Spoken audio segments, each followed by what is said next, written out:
Did you know that Spider-Man had his own Subway Surfers-esque runner game? Yeah, Spider-Man Unlimited was a mobile game made by Gameloft that I'm sure many of you had and downloaded back when it came out in September of 2014. But for those of you that haven't, Spider-Man Unlimited was a game about running throughout New York City while collecting vials with a yellow liquid in them that definitely wasn't pee, and beating up any villains or enemies that get in your way. If you've played Subway Surfers or Temple Run, you know how to play this game. This game had such a super cool aesthetic. Everything looks super comic booky, all the character models have outlines. Yuri Lowenthal even voiced Spider-Man in this game. The same one who voices him in the PS4 game. Alright, Gobby, you know the drill. Take off that mask and hey, did you get a new outfit? It gets even cooler when you realize that you're not limited to playing as just one Spider-Man either. You could pretty much play as any Spider-Man that wouldn't break several laws to show up in this game. In fact, I'm just gonna name a bunch of random obscure spider people, and I guarantee you that they show up in this game. Spider-Ham 2099. Spider-Man, but he's the devil. Steampunk Spider-Lady. Spider-Man, but he's a weird-ass priest for some reason. Stay away from him, he might grab you. Spacesuit Spider-Man. Spider-Man in his underwear. This is how deep the references in this game are. But of course you have the classics, you have Peter Parker, a bunch of alternate costumes, other Spider-Men like Miles Morales, Spider-Man 2099, or Spider-Man Noir. This game deserves the title of Spider-Man Unlimited way more than the TV show. The amount of Spider-Man in this game really is close to unlimited.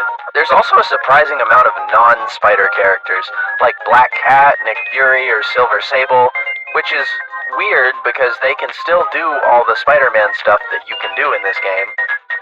I guess Pete's lending out his web shooters now. But less weirder characters you can play as show up, like Venom and Carnage. Pretty much any symbiote character you could ask for is here. Literally any character that's even sneezed in the direction of a spider is here. But now that I've greased this game up for you, I bet you really want to boot up the App Store and go and look for it. But you can't. The game is discontinued and it is now inaccessible to the public. That's such a shame because this game was genuinely so much fun, and it played a huge part in the later years of my childhood. I'd sit in class playing Spider-Man Unlimited instead of listening to my teachers, which is probably why I'm a YouTuber instead of a doctor or something. It's such a shame because Spider-Man is a character that works so well within the settings of a runner game. He swings, he crawls, he runs along buildings, and Spider-Man Unlimited takes advantage of this. You see, you don't just run in this game. You can do everything else Spider-Man can, too. When Spider-Man runs to the end of a building, you'll be forced to jump off and swing until the next building. This is done by holding your finger on the screen and releasing to swing and to not swing, etc. The crawling isn't as impressive. You just tilt your phone out of the way to move Peter out of the way of falling debris that's flying at you for some reason. These same tilt controls come back when you have to leap all the way down to ground level too, and that's just as finicky. Honestly, this is the mobile game genre that was really meant for Spider-Man, and I'm still really sad to see it gone. Even if I miss it so, I will have to admit that some of the Spider-Men in this game are really odd looking. Like, I get it, some poor Gameloft employee has to stay overnight and design 15 million Spider-Men. Some of them are definitely gonna look a little funny. I'm still gonna point it out though. I don't know what they were smoking while making this, but for some reason the classic suit just has this weird-ass mask. It's definitely due to how long the lenses on the mask are, but despite it looking weird, I don't think it's the worst thing in the world. It's still pretty charming. I appreciate how the lenses have a shine to them. Except for some reason, almost everyone else in this game who wears a classic Spidey mask has a way better set of lenses. Cyborg Spider-Man's mask looks awesome. And on top of that, his classic suit looks way better than the main one. Winter Spider-Man's mask isn't too much to comment on. I just think it fits his face well and the lenses have a nice shape. Spider-Man India, Spider-UK, and even Spider-Punk have debatably better looking masks than Peter's does. Spider-Man 2099 gets both of his costumes done wrong in this game, oddly enough in the same place, his back. The black 2099 suit has a weird spider on the back, and the white suit just has the same logo on the front as the back. I'm not sure if I'll be able to get a reference photo for this to prove it, but just trust me, I had this suit in this game. Miles' mask looks like poopy. It suffers from the same issues that Peter's does, but at least Peter's mask had some effort put into it. These lenses just look kind of drawn on, and they don't really fit well at all onto his face. They're just too long and lack sharp curves. They've got some pretty cool variants from Peter's closet, at least. Some of my favorites are the Spider Armor suit, the Future Foundation, Ends of the Earth, Parker Industries, and the Iron Spider suits. All of these costumes have such bright and vibrant color palettes, and I really enjoy how they're designed. They also have maskless variants for some of these characters too. Miles, Gwen, MJ, Mayday Parker, all have versions of their suits maskless, with their pretty faces all on display. Gwen and Mayday, weirdly enough, look like Disney princesses. It's kind of freaky because their faces look like the most detailed things in the game. It's genuinely shocking how many playable characters are in this game. Not only that, but several other alternate Spider-Man suits too. Just watching videos of people looking through all the suits in this game is a pretty decent investment of time. Speaking of suits, how do you unlock Spider-Man in this game? You obviously don't have all the Spider-Man from the jump, so you gotta unlock them. So how do you do it? Stupid ass lottery games.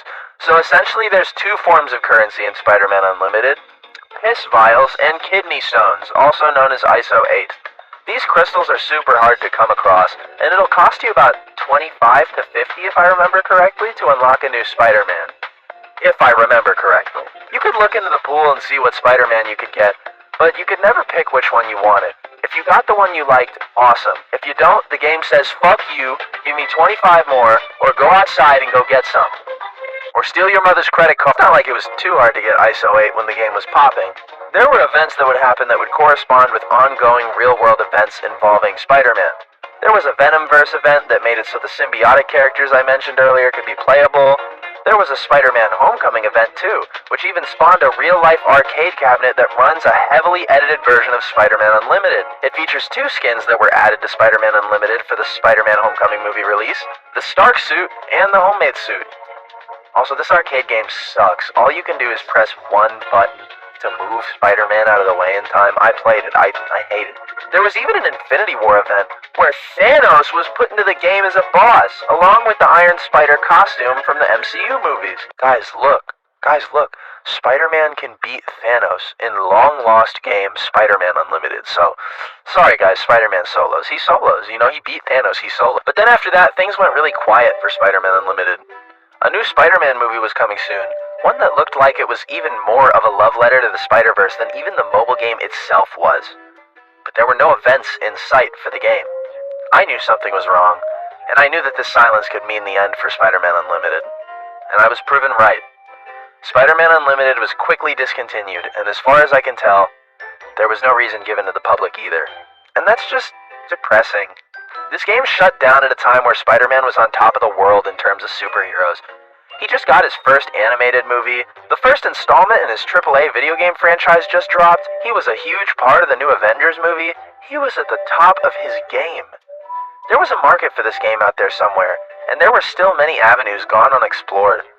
I can imagine this game continuing on to this very day, with new events based on recent comics, video games, or even movies. But alas, there is no greedy megacorporation to continue feeding us our Spider-Man Runner game content. Gameloft and Marvel parted ways, and we were left with a small, yet nostalgic hole in our hearts. But wait. Spider-Man Unlimited is still playable. I lied. All you have to do is find the App Store account that you downloaded the game with when it was still available, then go into your previous purchases and download the game. You can't play through it as much as you could have back in the day, but hey, the runner part is still intact. I miss this game, and you know, I hope you do too. Maybe the community can come together to push for this game's return or something.